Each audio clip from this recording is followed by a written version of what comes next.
नमस्कार मेरे भाई लोग, क्या हाल चाल है? बढ़िया एकदम। आई होप कि आप लोगों की पढ़ाई एकदम जोर शोर से हो रही होगी क्योंकि आपका बोर्ड एग्जाम एकदम करीब आ चुका है। तो मेरे भाई, आज हम आप लोगों के लिए लेकर आ गए हैं रसायन विज्ञान का 1 से लेकर के 4 चैप्टर तक का जीवीआई बहुविकल्पीय प्रश्नों को। मेरे भाई, ये सभी क्वेश्चंस बहुत बार परीक्षाओं में रिपीट कर चुके हैं, तो आपको भी एकदम अच्छे से भन्नाट तरीके से सीख लेना है। चलिए क्वेश्चन पर चलते हैं बिना किसी समय को गंवाए। मेरे भाई, आ गया आपके सामने क्वेश्चन नंबर फर्स्ट। लिखा है यहाँ पर प्रश्न 1 में H2SO4 के जलीय विलयन का पीएच मान है। 2024 और 2025 में पूछा गया है। हो सकता है कि ये 2026 में भी आ जाए, तो आपको तैयार कर लेना है। मेरे भाई, H2SO4 के जलीय विलयन का पीएच मान आपसे पूछा है, तो मेरे भाई ध्यान देना, ये एक सीधी लाइन हो गया और यहाँ पर होता है 0 और यहाँ पर होता है 7 और यहाँ पर होता है 14। इसका नाम है पीएच स्केल। इसके बीच में यहाँ पर जानते हो 1 रहेगा, 2 रहेगा, 3 रहेगा, सब भर लेना ऐसे, और यहाँ पर 7, 8, 9, 10 ऐसे रहेगा। मेरे भाई, इसको पीएच स्केल बोलते हैं। और H2SO4 एक अम्ल है।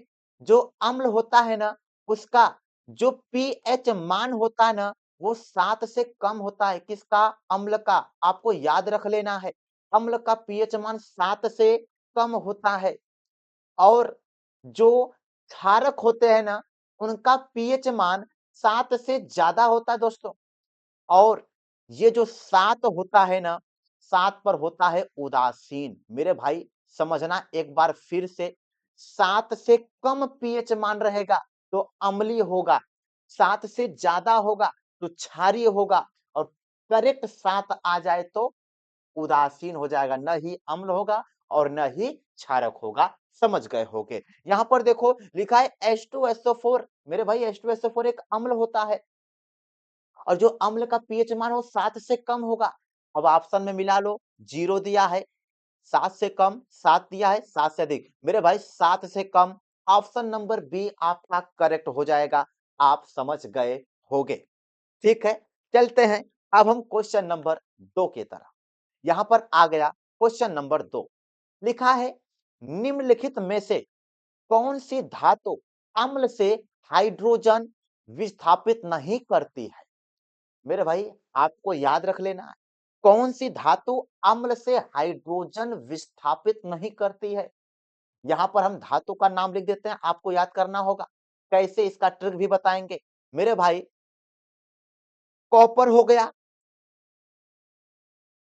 Hg, पारा हो गया चांदी Ag, चांदी हो जाएगा। Au, सोना हो जाएगा। ठीक है, ये कॉपर हो गया, Hg हो गया, Ag हो गया और Au हो गया। मेरे भाई, ये जो 4 धातुएं हैं ना, ये 4 धातुएं, ठीक है, ये जो 4 धातुएं हैं, ये अम्ल से हाइड्रोजन विस्थापित नहीं कर पाती हैं। ठीक है, तो इनको आपको याद कर लेना है। शॉर्ट ट्रिक बता दें, कौन है जी आगे आओ। इसको ऐसे याद कर लो, कौन है जी, कौन मतलब कॉपर। ठीक है, कौन है जी, है जी, आगे आओ। ठीक है मेरे भाई, ऐसे याद कर लो, आगे आओ। ठीक है, हाँ, ये जो 4 धातु हैं, इनको याद कर लोगे, ये हाइड्रोजन को विस्थापित नहीं करती हैं। याद कर लेना, कौन है जी आगे आओ। कॉपर, Hg मतलब मरकरी यानी पारा होता है, Ag मतलब सिल्वर यानी चांदी होता है, Au माने सोना होता है। अब इसमें ऑप्शन मिला लो, आयरन, जिंक, मैग्नीशियम, कॉपर। तो कॉपर वाला ऑप्शन सही हो जाएगा, ऑप्शन नंबर डी, ये विस्थापित नहीं कर पाता है। चलेंगे क्वेश्चन नंबर 3 के तरफ। मेरे भाई, ये है क्वेश्चन नंबर 3। लिखा है इसमें, निम्नलिखित में से एल्डिहाइड है। मेरे भाई, आपको याद रख लेना, एल्डिहाइड CHO होता है, CHO, CHO ये किसका है? क्रियात्मक समूह एल्डिहाइड का होता है। और एल्डिहाइड का जो पूर्व लग्न होता है, कौन सा लग्न? पूर्व लग्न। पूर्व लग्न। एल्डिहाइड का जो पूर्व लग्न होता है वो होता है अल। क्या होता है? अल। यदि आप पढ़ो और उच्चारण करते वक्त, हिंदी में लिखा है आईयूपीएससी, ठीक है, उच्चारण करते वक्त अंत में अल आवे, ठीक है, तो समझ जाओ वो एल्डिहाइड का है। ठीक है मेरे भाई, आइए क्या दिया है यहाँ पर, ऑप्शन मिलाते हैं फिर समझ आएगा। यहाँ पर ऑप्शन नंबर ए लिखा है मेथेनॉल। मेथेनॉल लिखा है, अल नहीं आया, मेथेनॉल आया है। मेरे भाई ये ऑप्शन गलत है, मेथेनल, अल लास्ट में आ रहा है मेरे भाई, मेथेनल, अल आया, अल आया ना, यानी ऑप्शन नंबर बी आपका करेक्ट हो जाएगा। मेथेनल, नल अल आ रहा है ना, हाँ समझ जाना। एथेनॉल ये भी गलत होगा, एथेन ये भी गलत होगा, तो ऑप्शन नंबर बी आपका करेक्ट हो जाएगा। समझे होगे मेरे भाई, आगे चलते हैं। क्वेश्चन नंबर 4 यहां पे लिखा गया है। क्वेश्चन नंबर 4 में ये बोल रहे हैं, निम्नलिखित में से कौन सा एक भौतिक परिवर्तन नहीं है? हमें बताना है कि भौतिक परिवर्तन नहीं है, ठीक है, कौन सा? ऑप्शन नंबर ए देखो, जल के क्वथनांक पर जल वाष्प में बदलना। मेरे भाई जल का वाष्प में बदलना यह एक भौतिक परिवर्तन है, और हमें नहीं वाला बताना है ना, तो ये वाला ऑप्शन नहीं होगा। बर्फ का पिघलना, मेरे भाई कोई भी चीज पिघल रहा है, चाहे वो प्लास्टिक पिघल रहा हो, चाहे वो बर्फ पिघल रहा हो, ठीक है, तो चाहे दिल पिघल रहा हो नहीं दोस्तों, तो कोई भी चीज यदि पिघल रहा हो ना, तो समझ जाओ वह कौन सा परिवर्तन है, भौतिक परिवर्तन है। तो मेरे भाई ये भी ऑप्शन में नहीं होगा आपका। जल का लवण में घुलना, कोई भी चीज जब घोल रहे होते हो वो भी रासायनिक परिवर्तन नहीं है, भौतिक परिवर्तन है, ठीक है मेरे भाई, ये भी नहीं है। कह रहे भौतिक परिवर्तन नहीं है ना, तो एलपीजी का दहन, मेरे भाई कोई भी चीज जब दहन कराया जाता है तो भौतिक परिवर्तन नहीं होता है, वो कौन सा परिवर्तन होता है, रासायनिक परिवर्तन होता है। ऑप्शन नंबर डी आपका करेक्ट आंसर हो जाएगा मेरे भाई लोग, समझे होगे। चलेंगे क्वेश्चन नंबर 5 के तरफ। लिखा है शुद्ध जल का पीएच मान है। मेरे भाई शुद्ध जल, प्योर वाटर है एकदम, शुद्ध जल का जो पीएच मान होता है वो 7 होता है। ऑप्शन नंबर सी आपको करेक्ट कर लेना है, यानी कि शुद्ध जल न ही अम्लीय होता और न ही क्षारीय होता है, उदासीन होता है। उदासीन मतलब पीएच मान 7 होता है। तो मेरे भाई चलते हैं, ऑप्शन नंबर यहाँ पे सी सही हो जाएगा। क्वेश्चन नंबर 6 पर, बहते हुए रक्त को रोकने में उपयोगी यौगिक है। 2024-25 में पूछा गया है। जब दोस्तों आप बाल कटाने गए होगे तो कुछ लोग देखोगे, बड़े बुजुर्ग लोग जब दाढ़ी बनवाते हैं तो कहीं पर कट लग जाता है ना, तो फिटकरी से लेप किया जाता है। तो फिटकरी क्या करता है, रक्त का थक्का जमा देता है, यानी रक्त को जमा देता है। ठीक है मेरे भाई, यहाँ पर है एक क्वेश्चन में बहते हुए रक्त को रोकना है और थक्का जमा जाता है मतलब रुक जाता है, यानी यहाँ पे फिटकरी वाला ऑप्शन सही हो जाएगा। बहते हुए रक्त को रोकने के लिए क्या लगाया जाता है, फिटकरी लगाया जाता है। ठीक है, ऑप्शन नंबर डी सही हो जाएगा। खाने का सोडा गलत बात है, नौसादर दावन सोडा सब गलत है, फिटकरी आपका सही ऑप्शन हो जाएगा। ठीक है, चलेंगे क्वेश्चन नंबर 7 की तरफ। मेरे भाई ये क्वेश्चन नंबर 7 है, इसमें लिखा है कार्बन को वायु में जलाने पर, कार्बन को वायु में जलाने पर कार्बन डाइऑक्साइड गैस का बनना उदाहरण है। मेरे भाई इसको आप लिख सकते हो ऐसे, कार्बन है ऑक्सीजन के साथ अभिक्रिया करेगा तो क्या बना लेगा, CO2 यानी कार्बन डाइऑक्साइड बना लेगा। करे किसका उदाहरण है, मेरे भाई ध्यान दोगे यहाँ पर कै लोग थे, 2 लोग है ना, ध्यान दो, एक कार्बन है एक ऑक्सीजन है, ठीक है, दोनों लोग मिलकर खाली एक चीज बनाए ना, उसका क्या नाम है, CO2, कार्बन डाइऑक्साइड है। एक का चीज बनाना, जब 2 लोग मिलकर के कोई एक चीज बनाते हैं ना, तो वहां पे क्या होता है, संयोजन अभिक्रिया होता है, यानी ऑप्शन नंबर ए आपका करेक्ट हो जाएगा। ये बी भी गलत है, सी भी गलत है, डी भी गलत है। मेरे भाई समझ गए होंगे। चलेंगे क्वेश्चन नंबर 8 के तरफ।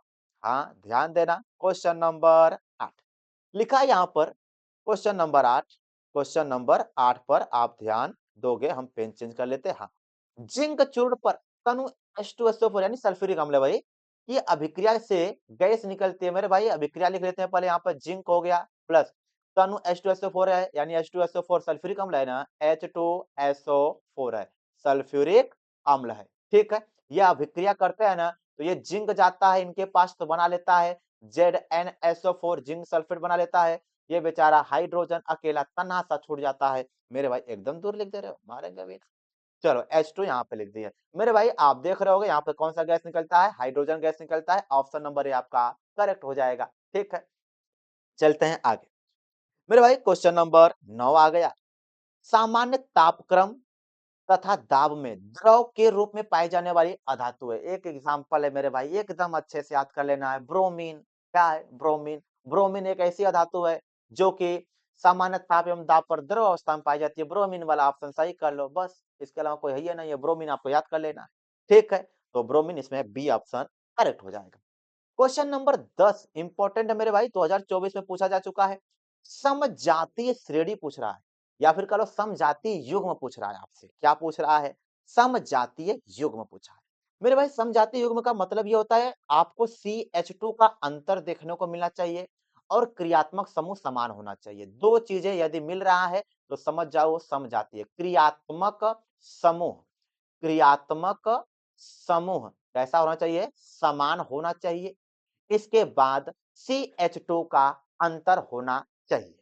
मेरे भाई इस पहले वाले ऑप्शन में मिला लोगे, कार्बन यहाँ पर 2 थे, यहाँ कार्बन क्या थे? 1 है ना, तो यहाँ कार्बन 2 थे, यहाँ कार्बन 1 है, तो यहाँ 2 थे, यहाँ 1 है, क्या थे ज्यादा हो गया? 1 है, तो 1 है कार्बन हमें मिल गया, यहाँ पर 1 है कार्बन मिल गया। हाइड्रोजन यहाँ 4, हाइड्रोजन भी 4 है। मेरे भाई अंतर देखो तो हाइड्रोजन का अंतर कितना मिला? 0 मिला। कार्बन का अंतर तो 1 मिल गया, लेकिन हाइड्रोजन का अंतर 0, यानी ये CH2 का अंतर नहीं है, ये गलत बात है, समझाते युग्म नहीं है। CH4 है, C2H6 है, कार्बन 1 है, कार्बन यहाँ 2 है, तो एक कार्बन यहाँ 2, 1 से ज्यादा हो गया ना, तो कार्बन 1 से ज्यादा हो गया। हाइड्रोजन मेरे भाई यहाँ 4 है, हाइड्रोजन यहाँ 6 है, क्या से ज्यादा हो गया? 2 ठे, तो यहाँ पे हाइड्रोजन क्या हो गया? 2 ठे, यानी एक तरीके से कह लो कि कार्बन 1 हो गया, हाइड्रोजन 2, CH2 का अंतर हो गया आपको। इसके बाद क्रियात्मक समूह देखा जाए तो यहाँ पे क्रियात्मक समूह कोई बातें नहीं है, ये CH4 हो गया, ये C2H6 हो गया, तो ये आपका बी वाला ऑप्शन करेक्ट हो जाएगा। ठीक है मेरे भाई, ध्यान देना C2H6 यहाँ पर OH, यहाँ पर OH नहीं दिख रहा, सी वाला ऑप्शन ऐसे ही गलत हो जाएगा। C2H4 है, यहाँ C2H2 है। मेरे भाई यहाँ पर भी देखो ये वाला ऑप्शन नंबर डी गलत हो जाएगा, ऑप्शन नंबर 20 का करेक्ट हो जाएगा। ठीक है, आप ध्यान देना CH2 का अंतर देखने को मिलना चाहिए और क्रियात्मक समूह रहे तो समान रहना चाहिए। ठीक है, बस इतना ही। चलेंगे क्वेश्चन नंबर 11 की तरफ। लेड नाइट्रेट का रासायनिक सूत्र। लेड नाइट्रेट सीधा सा रासायनिक सूत्र याद कर लेना है आपको। क्या? PbNO3 का होल ट्वाइस, स्टार लगा लेना, इंपॉर्टेंट है। PbNO3 का होल ट्वाइस ये होता है लेड नाइट्रेट का रासायनिक सूत्र मेरे भाई। ठीक है, अब आगे चलते हैं क्वेश्चन नंबर 12 पर। क्वेश्चन नंबर 12 लिखा है एंटीमनी है। ठीक है, आपको याद कर लेना सिलिकॉन, जर्मेनियम, आर्सेनिक, एंटीमनी, ये सब क्या होते हैं? उपधातु होते हैं, तो इसमें ऑप्शन नंबर सी आपका करेक्ट हो जाएगा। एंटीमनी जो है उपधातु, जैसे सिलिकॉन हो गया, जर्मेनियम हो गया, आर्सेनिक हो गया, एंटीमनी हो गया, ये सब उपधातु हैं, तो ऑप्शन नंबर सी आपका करेक्ट हो जाएगा। ठीक है भाई, आगे चलते हैं क्वेश्चन नंबर डी पर। ठीक, क्वेश्चन नंबर डी कर रहे हैं, क्वेश्चन नंबर 13 पर चलते हैं। मेरे भाई क्वेश्चन नंबर 13 में ये बोल रहे हैं कि मेथेन का संरचनात्मक सूत्र। मेरे भाई मेथेन का जो फॉर्मूला होता है CH4 है। CH4 माने क्या होता है? मीथेन। इसको जब फैलाओ तो कैसे हो जाएगा? कार्बन कार्बन एक कार्बन हो गया और 4 हाइड्रोजन से फैला दो। ऐसन वाला खोजो का तो मिल रहा है क्या? ऐसन वाला बी ऑप्शन है, बी वाला ऑप्शन करेक्ट हो जाएगा। बी वाला ऑप्शन करेक्ट हो जाएगा, समझ गए होगे। चलते हैं क्वेश्चन नंबर 14 की तरफ। ये सब इंपॉर्टेंट है मेरे भाई, सब तैयार कर लेना अच्छे से। हाँ, इसमें पूछ रहा है कि उभयधर्मी ऑक्साइड है, 2024-25 में पूछा जा चुका है। उभयधर्मी ऑक्साइड मतलब जो अम्ल के जैसा भी व्यवहार करे और क्षारक के जैसा भी व्यवहार करे, तो उसे हम उभयधर्मी ऑक्साइड कहते हैं। तो इसमें आपका ऑप्शन नंबर सी करेक्ट हो जाएगा। सिर्फ यही एक आपको एनसीईआरटी की बुक में दिया, सिर्फ एक और याद कर लेना, और भी होते हैं पर वो सब आपको याद नहीं करना है। सिर्फ मेरे भाई यही एक के याद कर लो। Al2O3 एल्यूमिनियम ऑक्साइड, ठीक है, ये उभयधर्मी ऑक्साइड होता है, यानी इसको जब अम्ल के साथ मिलाएंगे तो ये क्षारक जैसा हो जाता है, जब इसको क्षारक के साथ मिलाएंगे तो ये अम्ल जैसा हो जाता है, यानी उभयधर्मी प्रकृति होता है। कहने का मतलब Al2O3 आपको याद कर लेना है, आसान सा। उभयधर्मी ऑक्साइड कौन है? Al2O3 होता है। चलेंगे क्वेश्चन नंबर 15 की तरफ। प्रोपेन का रासायनिक सूत्र है मेरे भाई, प्रोपेन। आप जानते हो एक कार्बन के लिए मेथ, 2 के लिए एथ, 3 के लिए प्रोप, यानी कि प्रोप मतलब कार्बन क्या रहना चाहिए? 3 है, C3। ठीक है, एन बोल रहा है मेरे भाई, एन करने का मतलब जितना कार्बन होता है उसी के 2 गुने में 2 जोड़ देते हैं, 3 दूनी 6, 2 8 कर लोगे, C3H8 हो जाएगा। ये प्रोपेन का सूत्र हो जाएगा C3H8। ऑप्शन मिला, ऑप्शन नंबर बी आपका करेक्ट हो जाएगा, C3H8 हो जाएगा। ठीक है, प्रोपेन इतना आप जानते होगे। आगे चलते हैं क्वेश्चन नंबर 16 पर। एल्कीनो का सामान्य सूत्र है। मेरे भाई हम एल्केन, एल्किन, एल्काइन तीनों को बता देते हैं, आप याद कर लेना। एल्केन का कहेगा ना CnH2n+2 होता है। एल्कीन का कहेगा तो CnH2n होता है। और एल्काइन का जब कहेगा, ये हम लिख भी देते हैं, ये किसका है? एल्केन का है। ठीक है, ये किसका है?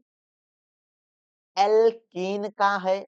और आगे CnH2n-2 ये किसका है? एल्काइन का है। किसका है? एल्काइन का है। तो मेरे भाई यहाँ पे एल्कीन का है ना, एल्कीन के लिए क्या CnH2n चाहिए, CnH2n, option number C correct कर लेना। ठीक है, चलते हैं क्वेश्चन नंबर 17 पर। निम्नलिखित में से कौन सा धातु ठंडे जल के साथ हाइड्रोजन गैस बनाता है? मेरे भाई ठंडे जल के साथ हाइड्रोजन गैस, कहीं पर आपको सोडियम मिले तो उस पर लगा देना, पोटेशियम मिले तो उस पर मिला ऑप्शन सही लगा देना। इसमें खोजो तो तांबा गलत बात, सोना गलत बात, एल्यूमिनियम गलत है, पोटेशियम आपका ऑप्शन सही, यानी ऑप्शन नंबर सी करेक्ट हो जाएगा। कौन सा ऑप्शन सही होगा मेरे भाई? सी वाला ऑप्शन सही करना, सी वाला। ठीक, कहीं पर सोडियम होगा या पोटेशियम होगा, ये आपका सही हो जाए। चलते हैं क्वेश्चन नंबर 18 की तरफ। क्वेश्चन नंबर 18 में ये बोल रहे हैं कि शून्य पीएच वाला विलयन होता है। मेरे भाई शुरू-शुरू में पहले क्वेश्चन में शायद बताए थे कि 0 से 7 से कम आएगा तो अम्लीय होगा, 7 से ज्यादा होगा तो क्षारीय हो जाएगा। यहाँ 7 से कम 0 की बात कर रहे हैं, एकदम प्योर अम्ल रहेगा। ठीक है, प्योर अम्ल रहेगा तो ये ऑप्शन नंबर ए सही कर लेना, अम्लीय होगा ना, अम्लीय वाला। चलते हैं क्वेश्चन नंबर 19 की तरफ। सूर्य के प्रकाश एवं क्लोरोफिल की उपस्थिति में CO2 तथा H2O के संयोजन से निम्नलिखित में से कौन सा यौग बनता है? मेरे भाई जो पेड़ पौधे होते हैं वो क्लोरोफिल की उपस्थिति में कार्बन डाइऑक्साइड लेते हैं और पानी उनी लेते हैं, लेकर के क्या बनाते हैं? ग्लूकोज बनाते हैं, अरे भोजन बनाते हैं, ग्लूकोज होता है वही ना। तो ऑप्शन नंबर ए करेक्ट हो जाएगा, ग्लूकोज बनाते हैं। ठीक है, चलते हैं क्वेश्चन नंबर 20 की तरफ। क्वेश्चन नंबर 20 में इसमें लिखा है निम्नलिखित में समजातीय श्रेणी है। अब यहाँ पर समजातीय श्रेणी का मतलब क्या होता है? CH2 का अंतर होना चाहिए, कितने का अंतर? CH2 का।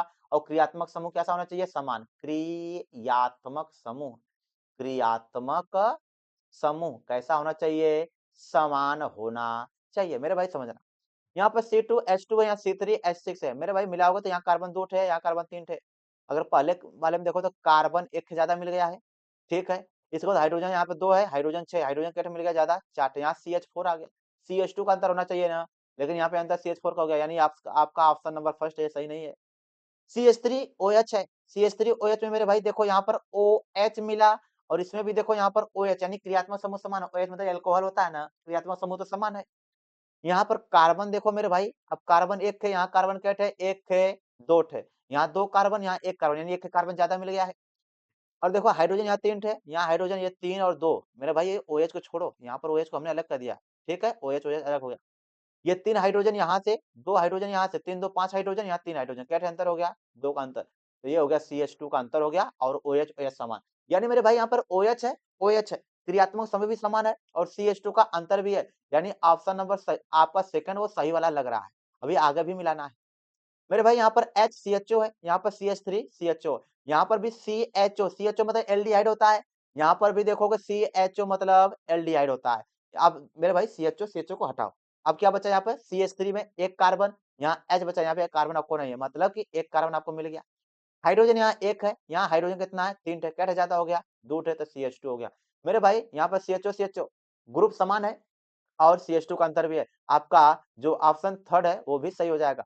और इस पर चलेंगे तो मेरे भाई यहाँ पर OH है, यहाँ पर O सिर्फ दिख रहा है, ये वाला क्रियात्मक समूह ही समान नहीं है।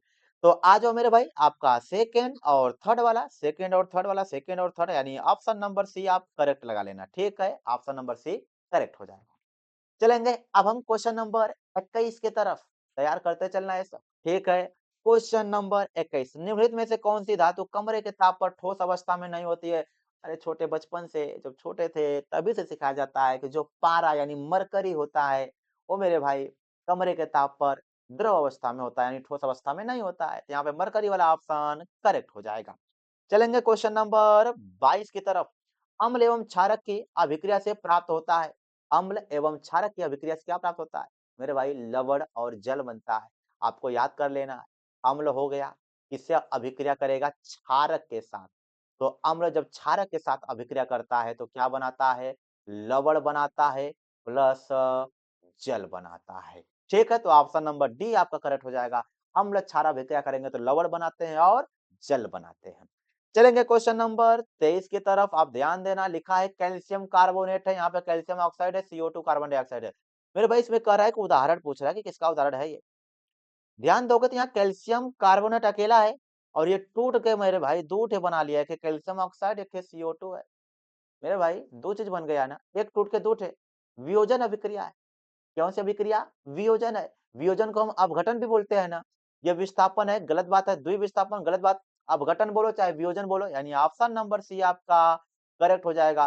संयोजन अभिक्रिया ये भी गलत बात है। ऑप्शन नंबर सी आपका करेक्ट रहेगा। अब हम चलेंगे क्वेश्चन नंबर 24 की तरफ। स्टार लगाना इंपॉर्टेंट है। श्रृंखलन का गुण किस परमाणु में पाया जाता है? मेरे भाई कार्बन ही, पूरे तत्वों में कार्बन ही एक ऐसा तत्व है जिसमें श्रृंखलन का गुणधर्म बहुत बहुत बहुत ज्यादा पाया जाता है। तो आपको याद कर लेना है, श्रृंखलन का गुणधर्म सबसे ज्यादा किसमें पाया जाता है? कार्बन में। आगे चलते हैं क्वेश्चन नंबर 25 के तरफ। निम्नलिखित में से एल्काइन है। मेरे भाई अब आपको आपको एक चीज और समझा देते हैं। अगर एल्केन कहेगा, क्या कहेगा? एल्केन। एल्केन कहेगा समझो सिंगल बॉन्ड रहेगा। कार्बन कार्बन के बीच में कैसा बॉन्ड रहेगा? सिंगल। अगर कहीं पर एल्कीन की बात किया तो आपको कहीं पर कार्बन कार्बन के बीच में डबल बॉन्ड दिख जाएगा। और अगर कभी एल्काइन की बात करेगा तो कार्बन कार्बन के बीच में ट्रिपल बॉन्ड दिखेगा मेरे भाई। कौन सा बॉन्ड दिख जाएगा? ट्रिपल बॉन्ड दिखेगा। यहाँ पर एल्काइन की बात किया तो ट्रिपल बॉन्ड वाला खोज लो, ये वाला तो एल्कीन वाला हो जाएगा। ये एल्काइन, ऑप्शन नंबर बी आपका करेक्ट हो जाएगा। आप समझ गए होगे। ठीक है मेरे भाई, याद कर लेना। क्वेश्चन नंबर 26 पे आते हैं। एथेनॉल एवं औषधियों के रूप में उपयोग होता है। मेरे भाई किसको याद करोगे? एथेनॉल को। ईंधन एवं औषधियों के रूप में उपयोग होता है किसका? एथेनॉल का। ऑप्शन नंबर ए करेक्ट हो जाएगा। एथेनॉल का ईंधन में भी यूज किया जाता है और औषधियों के रूप में भी यूज किया जाता है। एथेनॉल याद कर लो, एथेनॉल है, बस यही। आगे चलते हैं क्वेश्चन नंबर 27 पर। धावन सोडा के एक अणु में जल के अणुओं की संख्या 10। याद करो इतना, 10 कितना होता है मेरे भाई? 10 होता है। ऑप्शन नंबर डी करेक्ट हो जाएगा। धावन सोडा के एक अणु में जल के अणुओं की संख्या कितना होता है? 10 होता है, याद कर लेना। आगे चलते हैं क्वेश्चन नंबर 28 पर। निम्नलिखित में कौन अधातु है? क्रोमियम, क्रोमियम मेरे भाई धातु है। Fe आयरन 2 प्लस ये भी धातु है। हीलियम, हीलियम मेरे भाई सही है, ये अधातु हो जाएगा। ठीक है, और ऐसी पारा भी एक धातु होता है, आप जानते हो। क्वेश्चन नंबर 29 पर आते हैं। धातुओं के लिए कौन सा सत्य नहीं है? धातु में सदैव सहसंयोजक यौगिक बनाती है। सदैव बोला मेरे भाई, ये गलत बात बोल दिया, ये गलत है। धातुएं धन आयन बनाती हैं, एकदम सही बात है। धातुओं में इलेक्ट्रॉन त्यागने की प्रवृत्ति होती है, सही बात है एकदम। धातुओं में चालकता का गुण पाया जाता है, एकदम सही बात है। धातुएं सदैव सहसंयोजक, ये गलत बात है। धातुएं आयनिक बंध भी बनाती हैं, उपसहसंयोजक आबंध भी बनाती हैं। ठीक है मेरे भाई, तो ये धातुएं सदैव सहसंयोजक बंध बनाती है, गलत बात बोल दिया, इसलिए ये गलत है। क्वेश्चन नंबर 30 पर चलते हैं मेरे भाई। प्लास्टर ऑफ पेरिस की जल से अभिक्रिया कराने पर बनता है, एकदम आसान सा। प्लास्टर ऑफ पेरिस का जब जल से अभिक्रिया कराते हैं ना, जिप्सम बनता है। क्या बनता है मेरे भाई? जिप्सम बनता है। यानी ऑप्शन नंबर आपका जिप्सन, जिप्सन ए सही हो जाएगा। ठीक है, ए वाला ऑप्शन आपका सही हो जाएगा, जिप्सम बनता है। ठीक है मेरे भाई, तो इस प्रकार हमने आपको 30 थे एमसीक्यू क्वेश्चन सॉल्व करा दिया। अच्छे से सीख लेना। और भी वीडियोस यदि चाहिए तो आप कमेंट सेक्शन में बता लेना कि किस टॉपिक से रिलेटेड आपको वीडियोस चाहिए। मेरे भाई अच्छे से पढ़ाई लिखाई करते रहो, ये बोर्ड एग्जाम बार बार नहीं आता है, तो अच्छे से मेहनत से पढ़ाई करते रहो। ठीक है, कक्षा 10वीं पास होने के बाद फिर से कक्षा 10वीं में नहीं आना है आपको। ठीक है, तो इस तरीके से पढ़ो ताकि आपको भी याद आए कि नहीं, हमने बहुत अच्छा नंबर लाया, बहुत अच्छे से पढ़ाई किया है। मेरे भाई इस 30 एमसीक्यू क्वेश्चंस को तैयार कर लेना। बाकी हम आपसे मिलेंगे नेक्स्ट क्लास में। तब तक के लिए मेरे भाई पढ़ाई करते रहना। ऑल दी वेरी बेस्ट मेरे प्यारे प्यारे भाई लोग। T T T T T टा टा टा टा टा T T T T T